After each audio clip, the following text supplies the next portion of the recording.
All right. Once again, nobody's here, and that's okay. Somebody was supposed to come today, but they didn't show up. I'm not mad. Just slightly annoyed. Not mad, though. Not mad. No. It's like I said last week, it's Goodnight Thursday. It's all for love. It's all love. Yeah. All right. Well, the only thing we can do now is get pulling from the bucket. Yeah. Okie doke.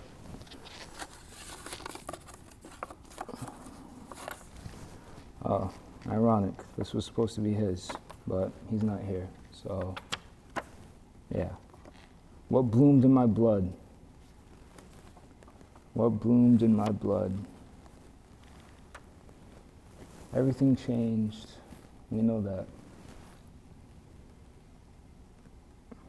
What bloomed in my blood was a different way of seeing the world.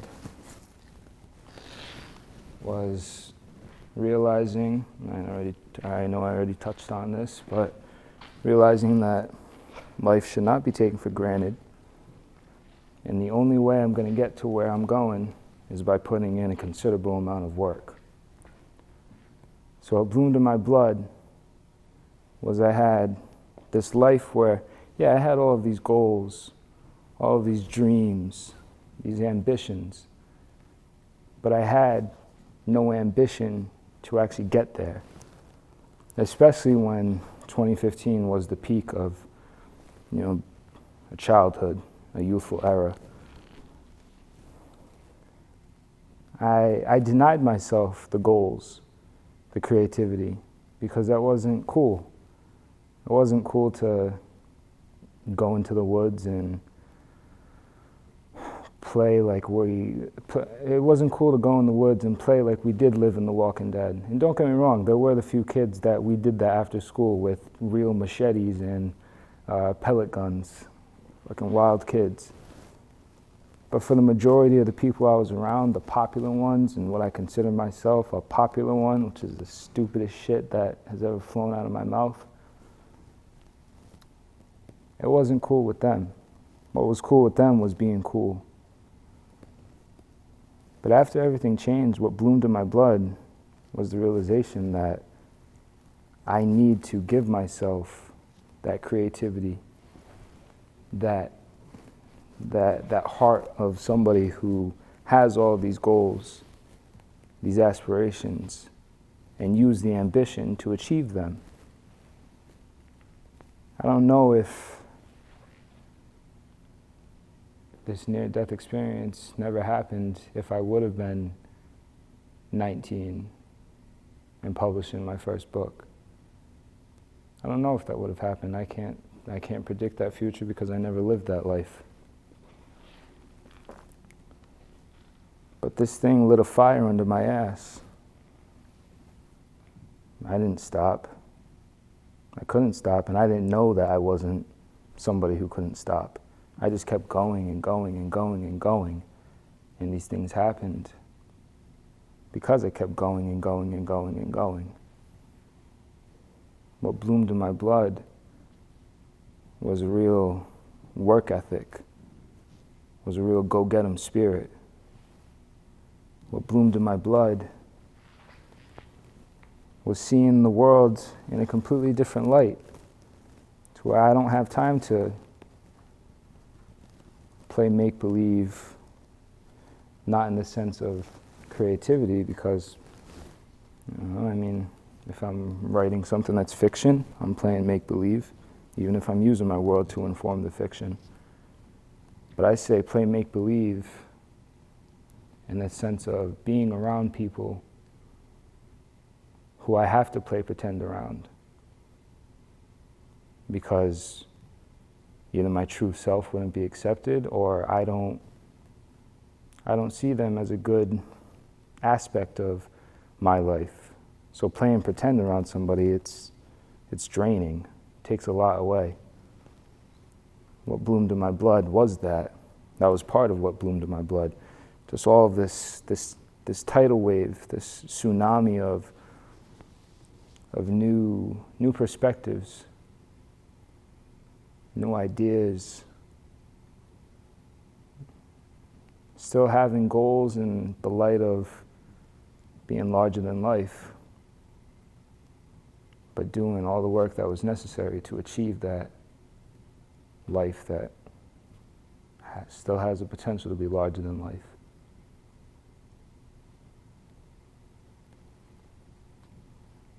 What bloomed in my blood? A lot more than love. Love was always there, but love actually bloomed. Every single season, love bloomed in the winter, love bloomed in the spring.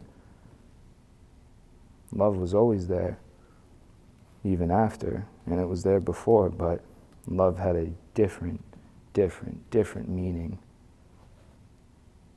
And that's part of what bloomed in my blood.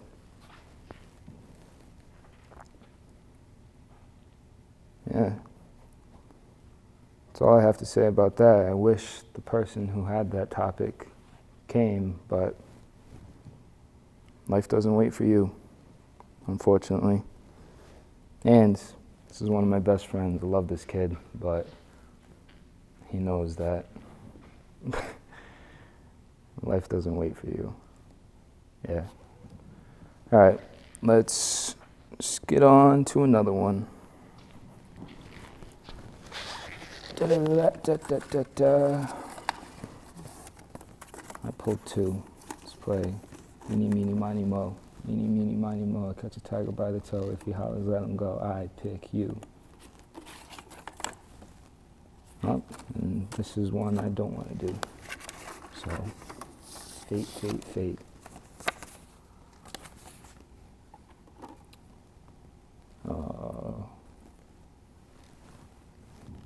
Yeah, I'm gonna go with this one. This one deserves a lot of time. I'm gonna give it the time right now.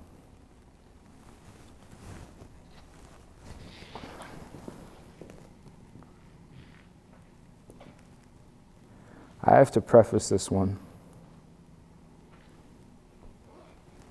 and I'm gonna start by prefacing it. A little bit of I don't even know if prefacing is fucking whatever. I'm gonna start with the context of I don't speak to harm. I don't speak to harm. But I don't have time to placate to the people who I know live in a fantasy. I don't have time for that. Life is all too precious for me to give my energy and my being to that anymore.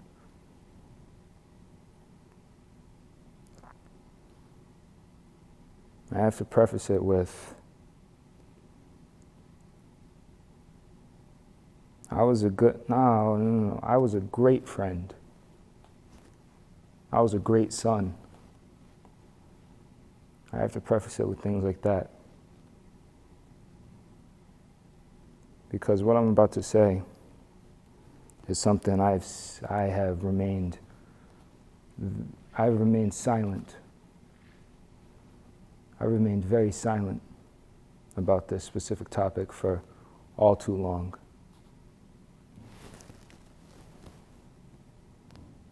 I'm done being silent. I'm done denying my grief, denying my pain in this specific light. So with that,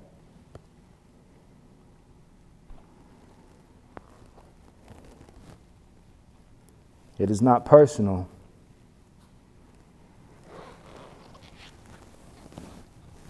This is simply not conducive to growth.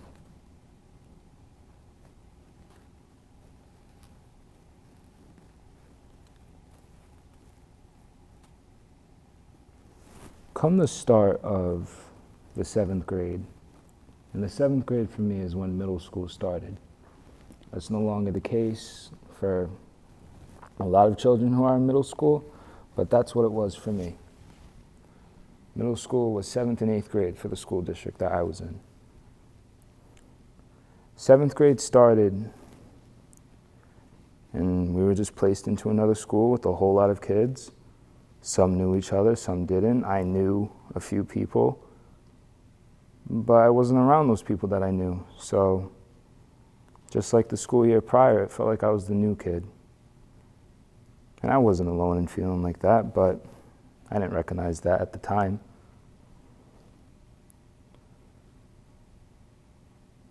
One thing I've always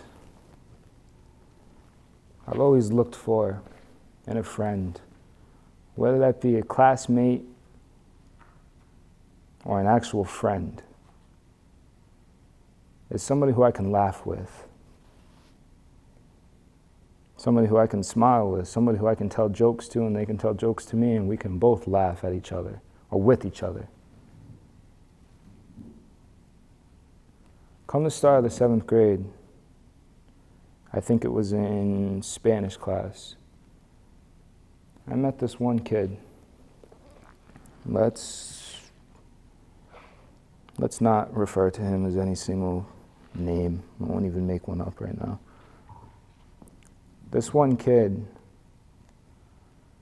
he was a real enigma because he was a very bright person. He was very smart when it came to academics. But it was also funny in the light of his attitude was reminiscent of Jeff Spicoli. And for those of you that aren't children of the 80s, like I'm not, but my father is, and the only reason I know Jeff Spicoli is a pothead character from Fast Times at Ridgemont High. Great movie, go watch it. But this kid had the humor or the attitude of that, but he was also in all of the honors classes. We very quickly became friends, to where he came to my house, we slept in the same room, and we watched movies, and some of those were with the sound off. And by the time the clock struck 1 o'clock in the morning,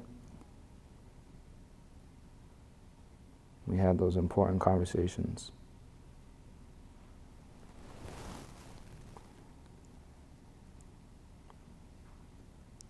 Come 8th grade, when I was thrown into this light of,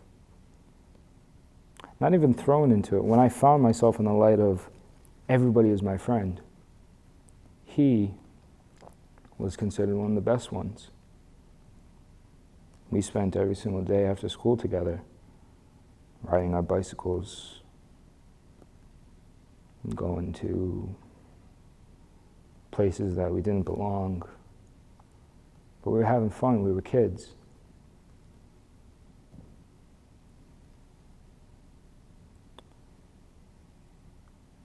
He was my best friend. He was.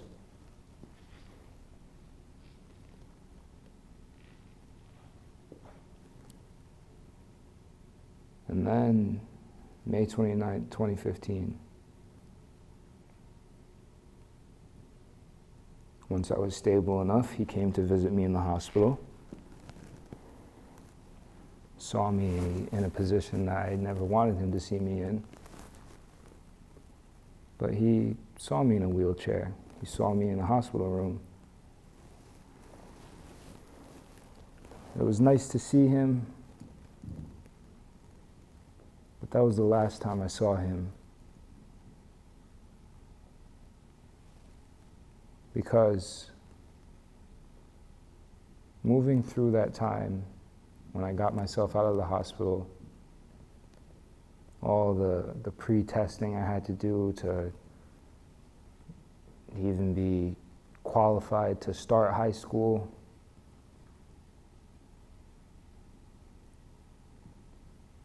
I didn't see him. He was with a different crowd. And it wasn't the crowd that I was a part of. No, he started with a new crowd. And that's where things started to take a turn for our relationship. And without going into incredible detail, I felt like I was passed to the side. I didn't matter to him. Which was really sad to feel that way, because before starting high school, I was told by him, and a few others that I'm not going to speak on right now, I was told by him, if anybody fucks with you, they're going to have to go through me. Well, the way life had it, he ended up being the ones that, he ended up being one of the people that fucked with me.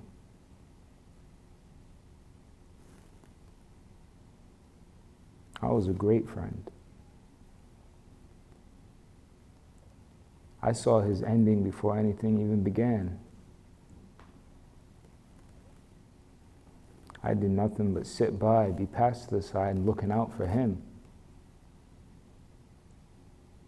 Warning him. Trying to formulate a way for him to sleep over, to make sure he was not getting himself into trouble. Acting like a father. Really acting like a father to him. It wasn't my job to do, but I was a great friend.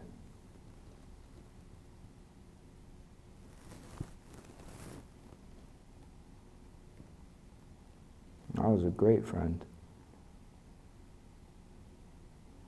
But at every single fucking turn, I was pushed to the side. I was written off as a buzzkill, party pooper.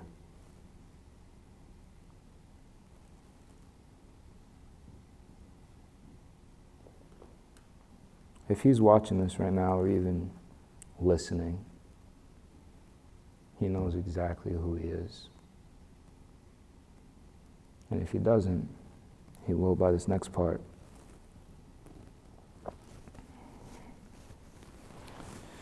(2023), last year, at the start of last year,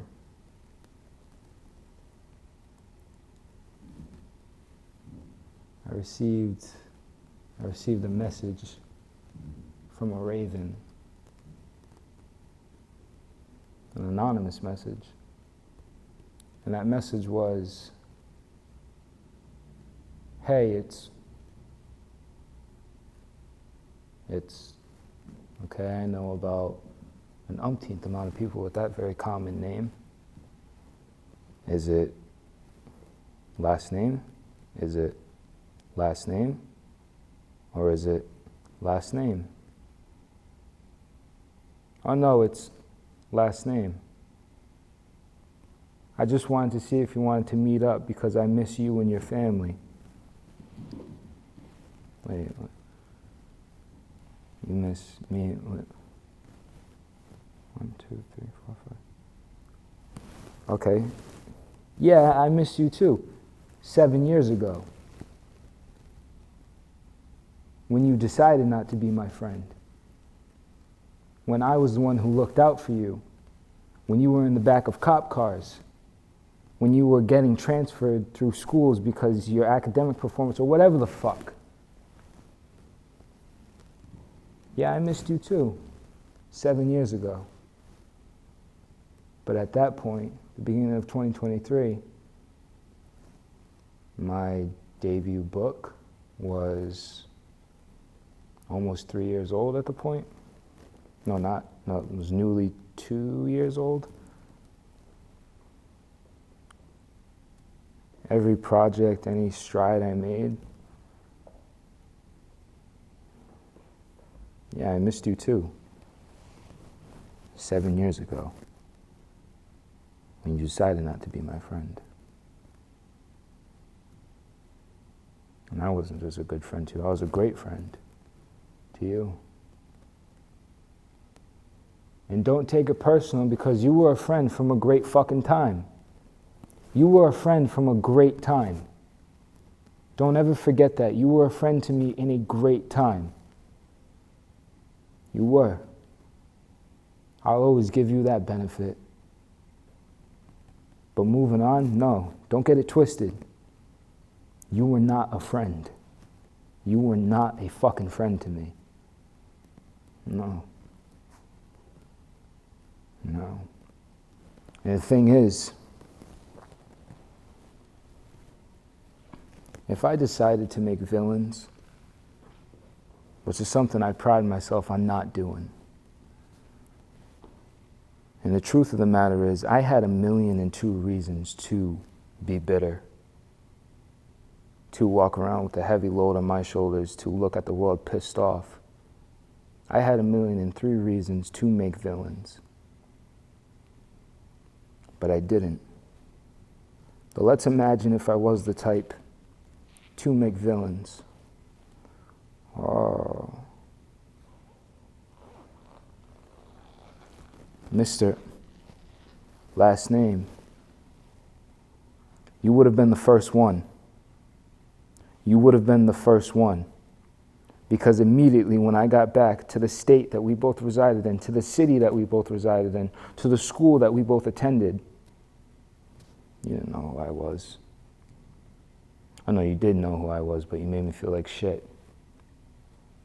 Anytime I looked out for you, anytime I decided to be a great friend to you, not expecting anything in return. No, that's not me.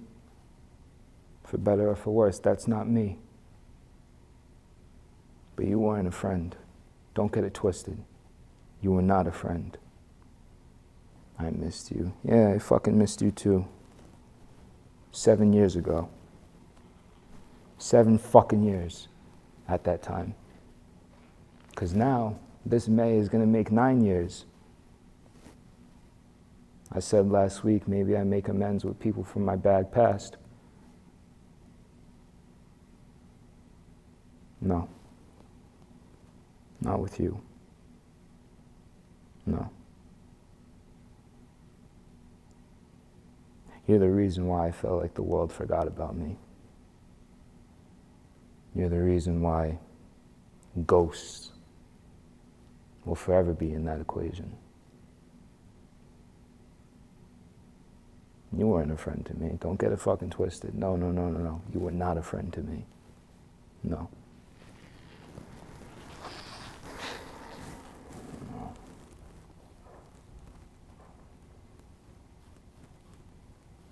You know, this whole thing not being conducive to my growth, it goes beyond friends or them, whatever else term I can think of.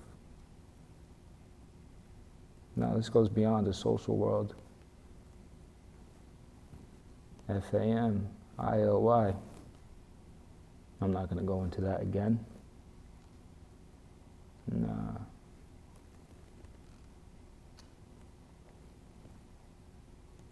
I don't like giving up on people. Blank, blank, blank. Don't take it personal. This is simply not conducive to my growth.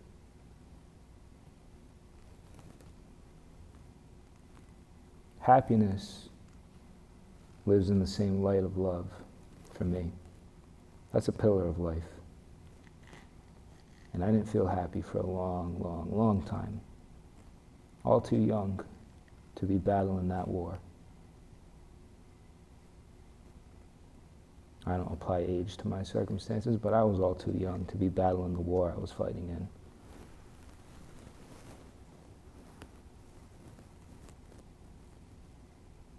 If you fuck with my happiness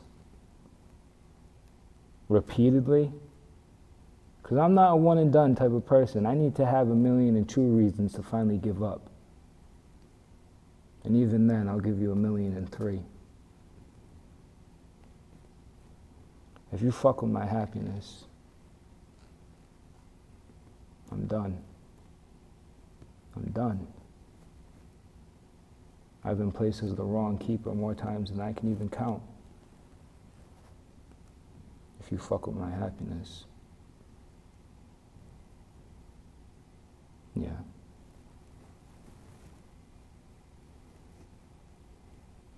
If you fuck with my peace. Yeah.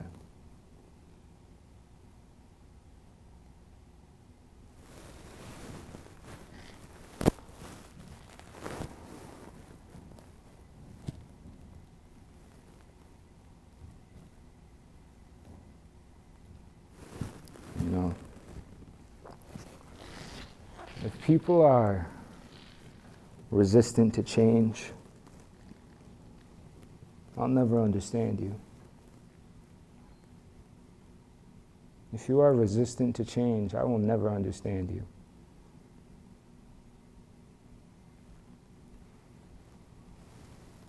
But I don't speak to harm, though I observe. That's all I can do, is observe. At least that's one of the things I always do.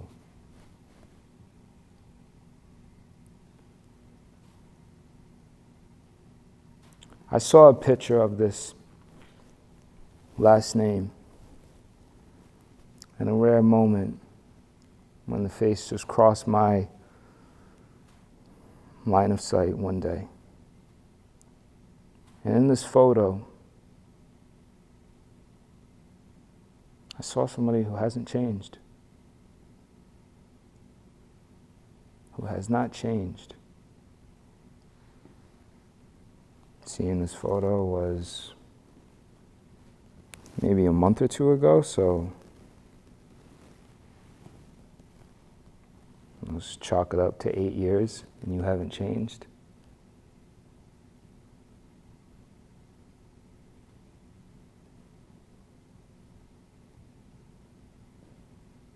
I don't know if I can put a word, like unfortunately, before saying, I hope you change. I don't know if that's worth it for me to still feel that way. Unfortunately, I hope you still change. Or unfortunately, I still hope you change. I tried, and I was a great fucking friend to you. I was a great friend. But you cast me to the side, wrote me off at every single turn.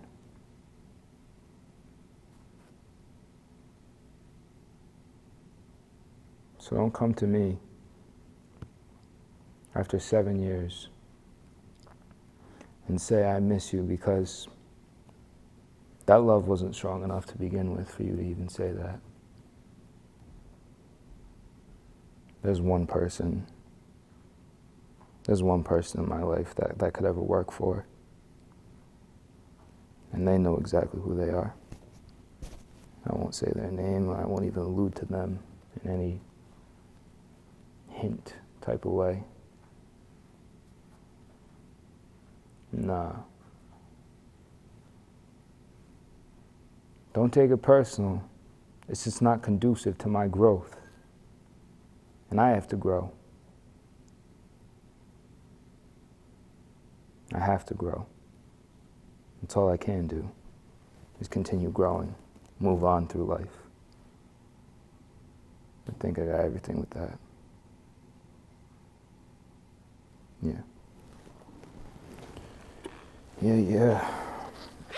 All right. Next one.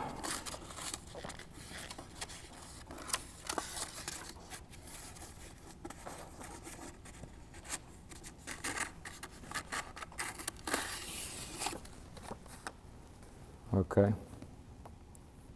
Ill with dreams and cursed with belief. These go hand in hand.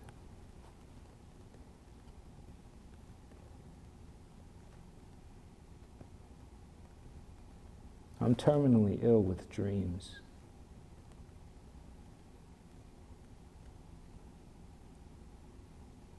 never recover from that sickness, being ill with dreams, being cursed with belief, because I know.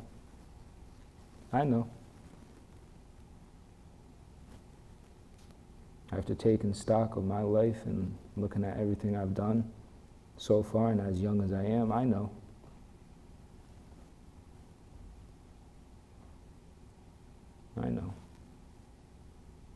I know I'm going to get there. I know I'm going to get there. I am terminally ill with dreams. And I'll forever be cursed with the belief that I will get there. That's not a bad thing. No. I was ill with the dream of becoming something. And I became something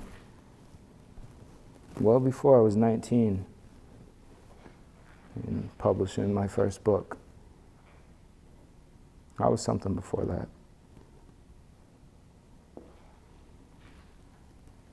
Being unknowingly cursed with belief got me there.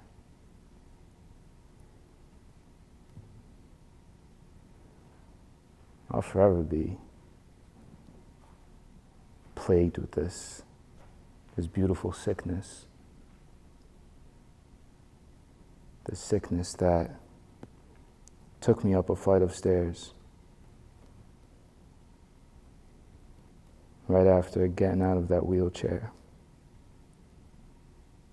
A sickness that had me driving around at 4 o'clock in the morning, staring in awe at these 10 feet by 12 feet boards that said Theron Maynard, live and let die. I'll forever be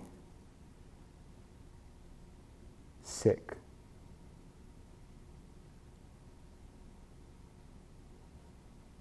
I'll forever be looking for the stars. And once I grab one, I'm not going to stop.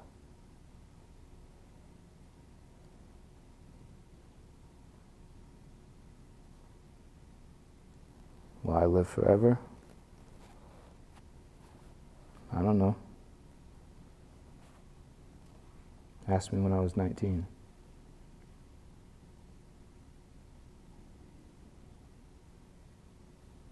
I'm ill with dreams.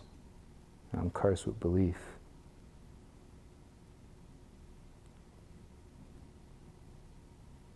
I'm still here. I'm still here.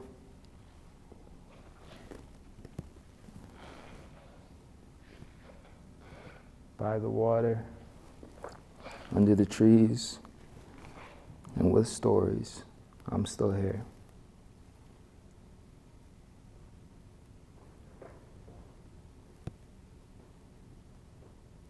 Yeah. Do not go gentle into that light.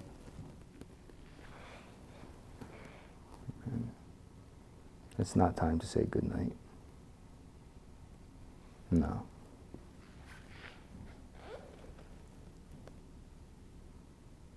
No. Yeah, let's get to another one.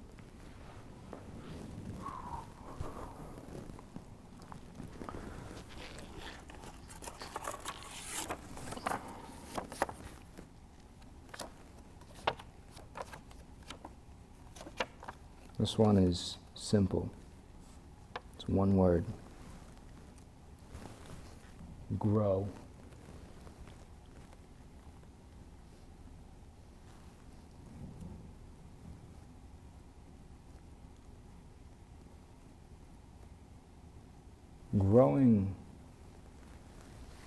Growing is something I had to do.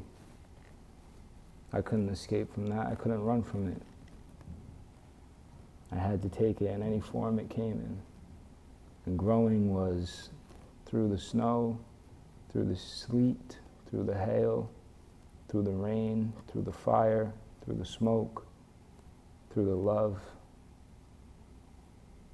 through the happiness, through the unhappiness, through the faith.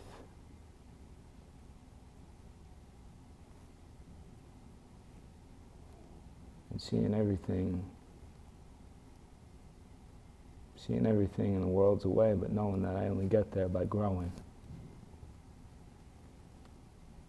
17, told everybody I was writing a book. And I looked at nothing but blank stares for 2 years. When that book finally came out, well,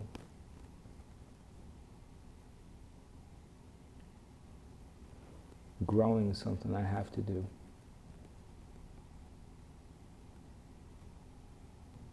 I can't run a mile without growing.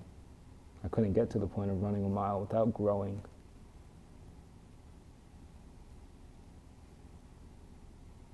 I can't find myself by the water, under the trees, and with more stories to write,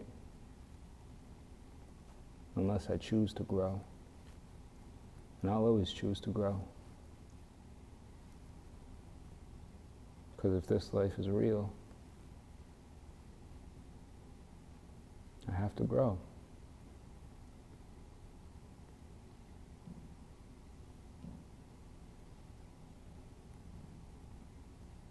Yeah. Good night, Thursday. I have to grow.